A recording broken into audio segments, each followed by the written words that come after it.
We're going to make a decision. There's going to be minimal changes. We're going to make a decision on Gavin's is not going to play, but we're going to make a decision on Hightower and Sermons on how we're going to line that up. Other than that, I expect minimal change. Is there a chance Hightower won't play? We're going to talk about that. We've been repping them both, and we're just making sure we get the best matchups that we can get. They've got some pretty big receivers, and we just want to make sure we match up the best we can. So we're going to discuss that here this afternoon. Looked like he was limping today. I think he's all right. He's had some issues, but I know he's been cleared to play. But that's why we're going to have these discussions and making sure we're lining up with the healthiest possible guys that match up the best against their guys. Who will your punter be? Milo, yeah, Milo will do all the kicking and punting. Does the size of their receivers pose any special challenges? They're good players. Yeah, they're a big athletic group. Their whole football team is, and so. But there's a lot of teams like that we play. So, we have some decent sized guys too. But you got to be on point with these guys because, like I said, they're explosive team, athletic guys, and but we got to rise to the challenge like we normally do. Coach, your defensive line had great success this year. I know that other defensive players contribute to that. Most of them have been with you since day one. Can you characterize what kind of group you have playing on defense? Well, I'm glad they're selfless guys, meaning we rotate a lot, which I think is a good thing to do. Rushing the passer, running against a 320-pound guy all game gets tiring, and so we have the luxury of having enough depth where we can rotate people through. And there are some guys I've been around over the years that they want stats and they want to play all the time and all that stuff. These guys are buying into the fact that we're doing what's best for the team and that we can be fresh in the fourth quarter. So appreciate those guys that they're in as a unit. Rick, you mentioned at the press conference on Tuesday, excuse me, that you've done a lot of the advanced work on the Eskimos at the end of the regular season, getting ready. Did you see anything in the West Final that had surprised you from things you hadn't seen in the previous 18 games from them? Not really. They kind of do what they do. They always are going to have wrinkles and change things up like most people do, but we had a pretty good handle. We were able to take the time. And all football teams do this, where when you have the time to, in the playoffs, you're not sure who you're going to play, so you break down a few teams. But it was good for us to get a feel for who they are and what their players are about and what they like to do, just because we haven't seen these guys for so long. You mentioned the receiving core and dealing with the size. I don't believe you've seen Darrell Walker. No. How do you prepare for that? I know film's one thing, but is it better for the players to at least face a guy once or twice to really know what he's like? Yeah, you'd say that. Also, CFL is a pretty small league, and a lot of people know each other. So, we'll do our homework on people that we know have played against him and what he can do, and then you can obviously watch him on film. But sure is a good player. We don't like playing against him because he's a good player on Sunday, but I'm happy for the league when guys like that kind of come out of nowhere and are good players, because it's good for the CFL. Unlikely. Again, we're going to confirm that he's available to play, but William Powell will get the start at running back, and unlikely that Jeremiah plays. How much of a factor has William Powell been? Leads the league in rushing since he started starting games. Yeah, in my opinion, if he can stay healthy and keep doing what he does, he'll be a top-end running back in this league. He can make people miss in small spaces, and that's a great thing to have in a running back, is that it doesn't always have to be perfectly blocked up with him. You'd like for that to happen, but if something breaks down or it's not blocked exactly how we want, he can make some guys miss. And speaking of Jeremiah too, Jeremiah is a very good running back, and kind of speaks to how far we've come as a football team when a guy like Jeremiah Johnson, that we choose not to dress him, he's a very good football player too. Is that a roster issue? Yeah, it's just trying to balance. A lot of it comes down to special teams too, is you want people that can contribute. I view special teams players as starters. A lot of those guys, there's in the CFL, you play probably anywhere from 30 to sometimes 40, but usually 30 to 35 plays of special teams a game.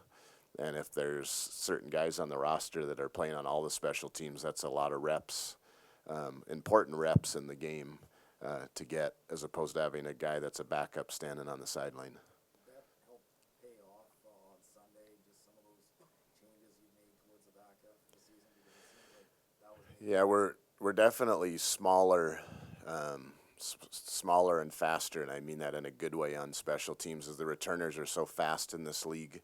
If you're too big, those guys just run away from you. So we have put some more linebacker types on the unit. The other thing that's helped is we're getting a little bit of continuity. Special teams, we never got into a groove where we, even from the specialists, the punter, the kicker, the returner, that was changing a lot during the year, and even the personnel. And an example of why our offense and defense has done well is our lineup is very similar. Obviously, there's changes once in a while, but the lineup's similar. And on special teams, we've definitely made some strides towards the end of the season, and a lot of that has to do with continuity.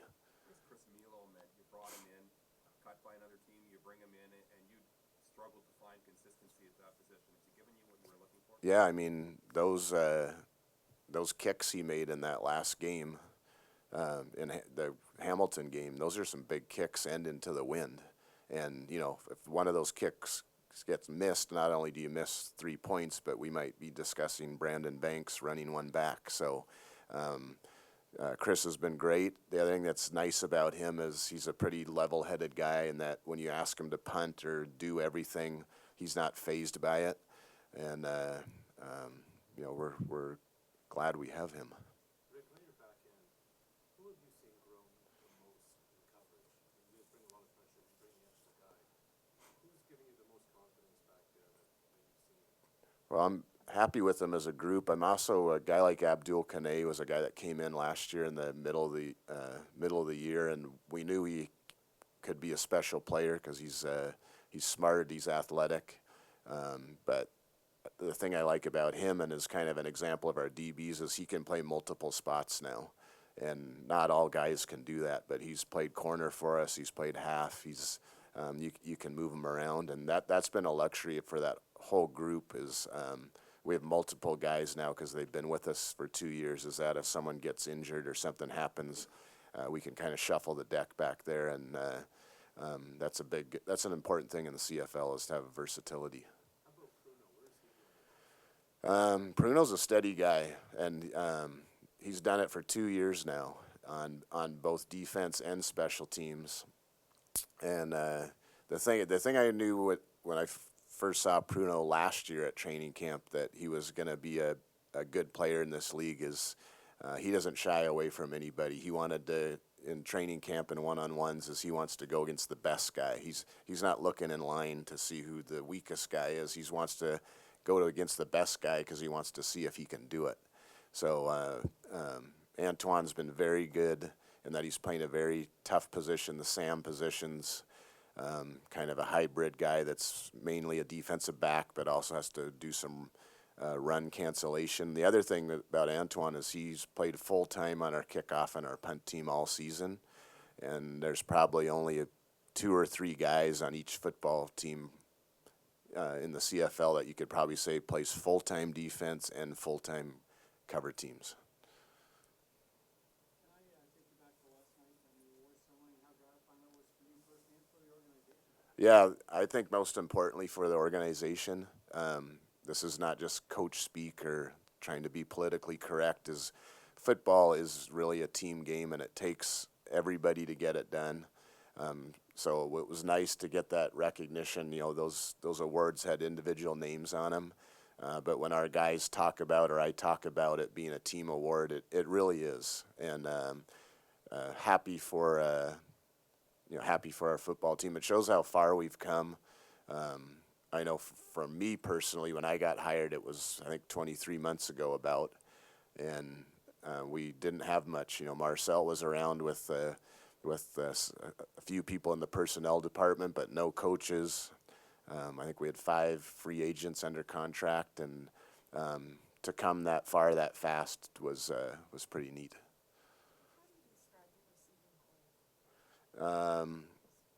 The thing I like about it is we got multiple targets. It's not like we have one superstar or 2 superstars and that we're going to design everything to go to one guy. Is really the ball can be spread out to anybody, and I think that's why we had 4 guys go over 1,000 yards is because we literally spread the wealth around and the ball gets thrown based on what the defense gives you. And sometimes you play on teams where you're like, we just got to get the ball to this guy, whereas we don't think that way. We think, let's get it to any of our guys because any of those guys can make plays. Generally, is the defense, would you call it somewhat unsung? Henry, 4,000-yard receivers, Jason Mossy, they get a lot of publicity, in that shadow. Do you think they get enough credit?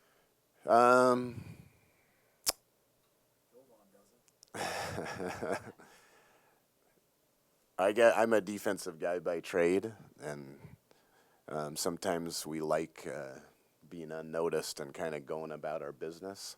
But from not speaking from a defensive coordinator view and a head coach's point of view, I would say yes, they do a lot of good things, and I'm very proud of those guys, and I think part of the reason they maybe get a little less credit is they were pretty decent last year. I know statistically it didn't always look that way, but our defense kept us in a lot of games, and our offense got so much better this year that kind of gets the focus on that. But I think our defensive guys just want to win, and that's a good thing. Coach, you talk about selfless and team and working together. These days, sometimes it seems it's all me, social media pointing the attention to yourself. Is it harder to find these kind of people these days? Yeah, I'm a firm believer, and that's why I like working with Marcel so much. Is there's no question that people have to be talented enough. You can't just play with a bunch of good guys that aren't good enough. Then you'd be nice people, but you'd lose all the time. So you do have to have the talent level, but at the same time, I think you need to surround yourself with quality people with some character, so that when things don't go well, people don't point fingers and throw each other under the bus. And also in tough games, when the game's on the line, people aren't complaining or whining or something. They're going to find a way. They're people that look for solutions instead of looking for blame. And I think when you have people like that, it allows you to win some close games. Anyone else? What's the message for the football team between, now and Sunday? Some of the best advice I've gotten over the years is that you be yourself, and there's a reason we're here, and we need to continue to do the things that got us here, and we need to continue to keep getting better. I would tell you that whether it's the second week of the season or it's the Grey Cup. But you got to remember that just because the stage is different, it's bigger, there's more cameras, there's more people, the recipe for winning the game does not change, whether it's a regular season game or the Grey Cup. So we're going to continue to do what we do and try to play good football for 60 minutes and see what happens. Thanks, Coach. Thank you.